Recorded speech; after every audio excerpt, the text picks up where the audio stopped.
आज हम बात करते हैं एड़ी के दर्द के बारे में, यानी प्लांटर फेशियाइटिस। प्लांटर फेशियाइटिस क्या है? किस कारणों की वजह से ये होता है? इसके लक्षण क्या है? इसको कैसे पता किया जाता है और इसका ट्रीटमेंट क्या है? प्लांटर फेशियाइटिस प्लांटर एपोन्यूरोसिस का दर्द है। इस तरह का प्लांटर एपोन्यूरोसिस हमारे पाँव में होता है और हमारे पाँव की आर्च को बनाता है। प्लांटर फेशिया हमारे टो से लेकर हील तक एक फेशिया की लेयर होती है जो कि स्प्रिंग का भी काम करती है। जब भी हम वेट बियर करते हैं, सबसे ज़्यादा इन फेशिया पे वेट आता है। ये फेशिया जब हमारे हील के पास आके थोड़ा थिकन्ड हो जाता है और हील की अंदर वाली साइड को दबाने से पेन होता है, तो उसे हम प्लांटर फेशियाइटिस का पेन कहते हैं। जब भी पेशेंट पैर नीचे रखता है तो इस जगह बहुत तेज़ दर्द होता है। इस तरह जगह हम बात करते हैं, जैसे हम डायग्राम में देख रहे हैं, इस जगह या अंदर की तरफ। तो पेशेंट को यहाँ अंदर की तरफ दर्द होता है, हील के अंदर की तरफ, जिसे हम हील पेन और प्लांटर फेशियाइटिस कहते हैं।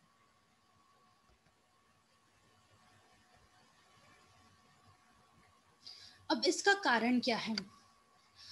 पहला कारण, जैसे ही बच्चा होता है और उसके पैर के जो आर्च है वो या तो सीधे रहते हैं या फिर बहुत ज़्यादा हाई आर्च हो जाते हैं। इस वजह से धीरे धीरे उनके उसके प्लांटर फेशिया पे दबाव पड़ता है और प्लांटर फेशियाइटिस की बीमारी होती है, जिसे हील पेन कहते हैं। अगर आप उबड़-खाबड़ सरफेस पे चल रहे हैं, बहुत दौड़ रहे हैं उबड़-खाबड़ सरफेस पे, इस वजह से भी ये दिक्कत आती है। अगर आपका शरीर ज़्यादा, आप ओबेस पर्सन है, वेट ज़्यादा है आपका, इस वजह से आपका शरीर का वेट आपके पैरों पे, पंजों पे पड़ता है, तो प्रेशर पड़ता है प्लांटर फेशिया पे और प्लांटर फेशियाइटिस, हील पेन होने के चांसेस ज़्यादा होते हैं। अचिलिस टेंडन है वो बहुत ज़्यादा टाइट हो गई है, इस वजह से प्रेशर पड़ रहा है आपकी प्लांटर फेशिया पे, प्लांटर फेशियाइटिस होने के चांसेस ज़्यादा होते हैं। कोई आपको डिजनरेटिव बीमारी है, एज रिलेटेड बीमारी है, इस वजह से भी प्लांटर फेशियाइटिस के चांसेस ज़्यादा होते हैं। अगर आपको काम करने का, जैसे आप डांसिंग है, डांसर है, या आप का रनिंग का काम है, स्किपिंग करते हैं आप, या कोई ओवर एक्टिविटी ज़्यादा करते हैं जिसमें आपको पंजों पे, पैरों पे प्रेशर ज़्यादा पड़ता है, इस वजह से भी जो आपका प्लांटर एपोन्यूरोसिस है, प्लांटर फेशिया है, उसके डैमेज होने के चांसेस ज़्यादा होते हैं। अगर आपके जो फैट पैड है आपके पंजों के नीचे, उनकी कमी हो जाती है, इस वजह से प्लांटर फेशियाइटिस होने के चांसेस है। अगर आपका शूज़ जो है वो सपोर्टिव शूज़ नहीं पहन रखे, आपके शूज़ का आर्च सही नहीं है, सोल अच्छा नहीं है, इस वजह से हील पे प्रेशर पड़ता है और हील पेन होने के चांसेस ज़्यादा होते हैं। अगर आप बहुत देर तक खड़े हैं, आप आधे 1 घंटे लगातार खड़े हैं, या फिर आपका काम ही, जैसे आप टीचर हैं, इस वजह से भी आपको प्लांटर फेशियाइटिस होने के चांसेस होते हैं। अगर आपको राइटर्स डिज़ीज़ की बीमारी है, ये डिज़ीज़ आपके जो जोड़ है उसमें सूजन आ जाती है, दर्द आ जाती है, किसी और बीमारी की वजह से, जैसे कंजक्टिवाइटिस हो गया, यूरिनरी ब्लैडर का इन्फेक्शन हो गया, इस वजह से आपके जोड़ों में दिक्कत आनी शुरू होती है। इस वजह से प्रेशर पड़ता है आपके, अगर एंकल जॉइंट में दिक्कत आती है तो उन उससे प्रेशर पड़ता है आपके हील पे और हील पेन होने के चांसेस ज़्यादा होते हैं। एंकोलोजिंग स्पॉन्डिलाइटिस में भी प्लांटर फेशियाइटिस होने के चांसेस ज़्यादा होते हैं। अब क्लिनिकल फीचर्स की बात करते हैं कि पेशेंट क्या लक्षण लेके आते हैं। पहले तो हील में दर्द है, बहुत ज़्यादा एड़ी में दर्द होता है, हील में, एड़ी में अंदर की तरफ बहुत ज़्यादा दर्द होता है। जैसे ही हील में एड़ी की तरफ अंदर की तरफ दबाते हैं तो बहुत दर्द होता है, बहुत सीवियर दर्द होता है, और जब सुबह जैसे उठते हैं, पैरों को नीचे ज़मीन पे रखते हैं तो पैर रखा ही नहीं जाता और बहुत दिक्कत आती है। बट जब धीरे-धीरे कुछ कदम चलते हैं तो पेन थोड़ा-थोड़ा ठीक होता है, बेटर होता है। जिस अगर हम अंदर की तरफ दबाते हैं तो हमें बहुत टाइटनेस लगती है, पेन बहुत ज़्यादा गंदा वाला होता है, शूटिंग पेन फ़ील होता है जब हम बहुत देर तक खड़े रहते हैं या बैठे रहते हैं। अगर हम अपने पंजों को अंदर की तरफ लेके आते हैं, अपने हाथों से अंदर की तरफ खींचते हैं तो प्लांटर फेशिया स्ट्रेच होती है और बहुत दर्द होता है, सूजन आ जाती है, बहुत टाइट लगता है, आर्चेलस जहाँ है वहाँ पे छोटे-छोटे हड्डी के टुकड़े निकलने लगते हैं, बोनी प्रोमिनेंसेस आने लगते हैं। इसको पता कैसे करते हैं? फिज़िकल एग्ज़ामिनेशन से, आपकी मेडिकल हिस्ट्री से पता किया जाता है, एक्स-रे में इमेज आ जाती है, एमआरआई से पता किया जाता है। रिस्क फैक्टर्स क्या है? एज, 40 टू 60 की एज में सबसे ज़्यादा देखने को मिलता है। ओबेस पर्सन है जिनका वेट बहुत ज़्यादा है, उनको सबसे ज़्यादा रिस्क है। अगर आपका चलने का तरीका सही नहीं है, एबनॉर्मल तरीका है, या फिर आपके पैरों की कोई दिक्कत है, फुट की डिफॉर्मिटी हो रखी है, इस वजह से आपके प्लांटर फेशिया पे स्ट्रेस बहुत ज़्यादा आता है। अगर आप टीचर है, आपका ऑक्यूपेशन ऐसा है कि दिन भर आपको खड़े रहना है या दिन भर आपको चलना है, इस वजह से भी प्लांटर फेशिया के डैमेज होने के चांसेस होते हैं। अगर आप ऐसी कोई एक्टिविटी कर रहे हैं जिससे आपके पैरों पे, हील पे प्रेशर बहुत ज़्यादा पड़ रहा है, इससे प्लांटर फेशियाटिस के चांसेस ज़्यादा होते हैं। ट्रीटमेंट की बात करें, मेडिकल ट्रीटमेंट है। मेन एम होता है ट्रीटमेंट का कि आपका दर्द कम हो। इसके लिए आपको पेन रिलीवर्स देते हैं, आइबुप्रोफेन, नेप्रोक्सिन, सोडियम, ताकि आपका पेन कम हो, जो इन्फ्लामेशन हुआ है प्लांटर फेशिया का वो कम हो। सर्जरी की बात करें, वो इंजेक्शंस देते हैं, स्टीरॉयड इंजेक्शन, जिस पॉइंट पे आपको दर्द है, टेंडर एरिया है, उस पर इंजेक्शन देते हैं स्टीरॉयड का, ताकि पेन कम हो आपका। अल्ट्रासोनिक टिश्यू रिपेयर है एक ट्रीटमेंट, जिसमें आपका जो प्लांटर फेशिया डैमेज हो गया उसका रिपेयर हो जाए। Extra corporal shock wave therapy है, इसमें हील पेन जो है आपको उसमें साउंड वेव्स डालते हैं, जिस वजह से जो हील पेन है उसकी हीलिंग हुए। सर्जरी में एक और बात करते हैं कि लोकल एनेस्थेशिया दे के पेशेंट को इंसिशन करते हैं आपके हील में, और जहाँ प्लांटर फेशिया डैमेज हुआ है उस हील बोन से वहाँ पर उसको डिटैच करते हैं, अलग करते हैं हील बोन से प्लांटर फेशिया को, और उसको रिलीज करते हैं।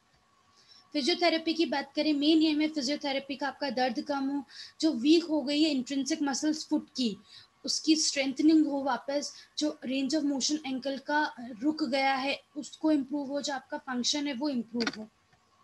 फर्स्ट एक्सरसाइज है रोल स्ट्रेच। इसमें आप अपने फुट के नीचे या तो बॉल रख सकते हैं या ऐसा राउंड ऑब्जेक्ट रख सकते हैं, और इसको आपको आगे की तरफ, पीछे की तरफ, दाएं बाएं, क्लॉकवाइज एंटी क्लॉकवाइज डायरेक्शन में घुमाना है।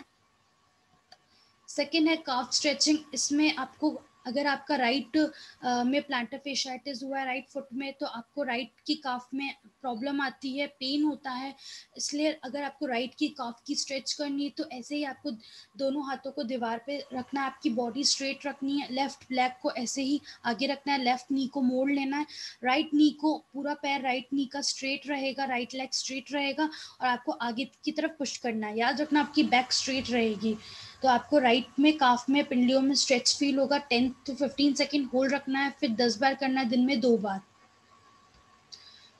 प्लांटर फेशिया स्ट्रेच, इसमें आप एक पैर को दूसरे पैर पे रख लेंगे, क्रॉस लेग कर लेंगे, फिर जो आपके जिस, अगर आपके लेफ्ट लेग में दिक्कत है तो लेफ्ट लेग के बिग टो को आप पकड़ के अंदर की तरफ खींचेंगे, तो आपको स्ट्रेच होगा प्लांटर फेशिया का। आपको 10 to 15 सेकेंड होल्ड रखना है, देन रिलैक्स। एक्चुअल स्ट्रेच, ऐसे ही आप जो आपकी सीढ़ी है उसमें फर्स्ट सीढ़ी पे ऐसे खड़े हो जाएंगे। अब आपका जो हील है वो नीचे की तरफ लेके आएंगे, जैसे ही हील नीचे लेके आएंगे आपको स्ट्रेच फील होगा पीछे की तरफ, पंजों पेंडलियों में। होल्ड करना है, फिर रिलैक्स। देन एंकल जॉइंट को आपको रेंज ऑफ मोशन एक्सरसाइज करनी है, एंकल को अंदर लेके आना है, नीचे लेके आना है, अंदर बाहर, पूरा क्लॉकवाइज एंटी क्लॉकवाइज एंकल को घुमाना है, जैसे आप डायग्राम में देखेंगे, नीचे ले गए, ऊपर लेके आए प्लांटर फ्लेक्शन, डॉर्सिफ्लेक्शन, अंदर लेके आए इन्वर्जन, बाहर लेके आए इवर्जन, और रोटेट करना है क्लॉकवाइज और एंटी क्लॉकवाइज डायरेक्शन में एंकल जॉइंट को। टॉवेल कर्ल एक्सरसाइज है, इसमें आप आराम से चेयर पे बैठ जाएंगे, अपने पैरों को जमीन पे रखिए, पैरों के पंजों के नीचे आप टॉवेल रख लेंगे, देन फिंगर से टॉवेल को समेटेंगे, कर्ल करेंगे फिंगर को, होल्ड करेंगे, फिर रिलैक्स। देन राइस मेथड है, बहुत इंपॉर्टेंट मेथड है। R for rest, I for ice, C for compress, E for elevation. अगर आपको स्टार्टिंग की डेज में बहुत ज्यादा सिवियर पेन है तो आप स्टार्टिंग की डेज में रेस्ट रहेंगे, जो पंजा है आपको, पैर है, आप उसको रेस्ट पे रखेंगे, आप बर्फ का सेक करेंगे 20 से 25 मिनट, दिन में 2 या 3 बार, ताकि जो इन्फ्लामेशन हुआ है वो कम हो। फिर आप कोई पट्टी है, सॉफ्ट पट्टी है, वो बांध लेंगे, या गर्म पट्टी है, बैंडेज बांध लेंगे, ताकि जो आपकी स्वेलिंग है वो कम हो। फिर अपने एक दो पिलो रख के उस पर पैर रखेंगे, ताकि जो आपका जो इन्फ्लामेशन हुआ है वो हील हो सके। अब आप शू इंसर्ट्स करेंगे, मतलब आप, अगर आप खराब शू है आपके, अगर उनका आर्च सही नहीं है, सोल अच्छा नहीं, तो आप अभी ही उसको चेंज करिए। सॉफ्ट सॉफ्ट और सपोर्टिव आर्च होना चाहिए शूज में। अगर आपके नहीं है तो आप एक और आर्च सपोर्ट अपने शूज में लगा सकते हैं, ताकि आपका हील पे प्रेशर नहीं आए, और आपका प्लांटर फेशिया पे स्ट्रेस नहीं आए, और आपका प्लांटर फेशियाटिस की बीमारी ना हो। लाइफस्टाइल और होम केयर की बात करें, आप हेल्दी डाइट लें, एक्स्ट्रा वेट नहीं लें, अपने बॉडी पे एक्स्ट्रा वेट नहीं उठाए ताकि इस वजह से स्ट्रेस ना आए प्लांटर फेशिया पे। आप शूज़ ऐसा पहने जो आपको सपोर्ट दे, गुड आर्च हो शूज़ का, कुछ आर्च सपोर्ट हो, थिक सोल हो, हील पे प्रेशर ना पड़े, हील को सपोर्ट में रखे, कुशन अच्छा हो, इस तरह के आप शूज़ पहनिए।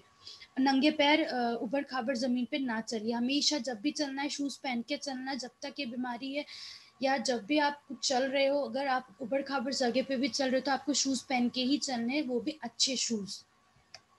आप बर्फ़ का सेक करेंगे दिन में 2, 3, 4 बार, 15 या 20 मिनट के उसमें, और आप एक्सरसाइज जो आपको बताई है, एक्सप्लेन करी, वो आपको एक्सरसाइज सारी करनी है ताकि आपका प्लांटर फेशियाइटिस धीरे धीरे धीरे धीरे रिकवर करे। Thank you.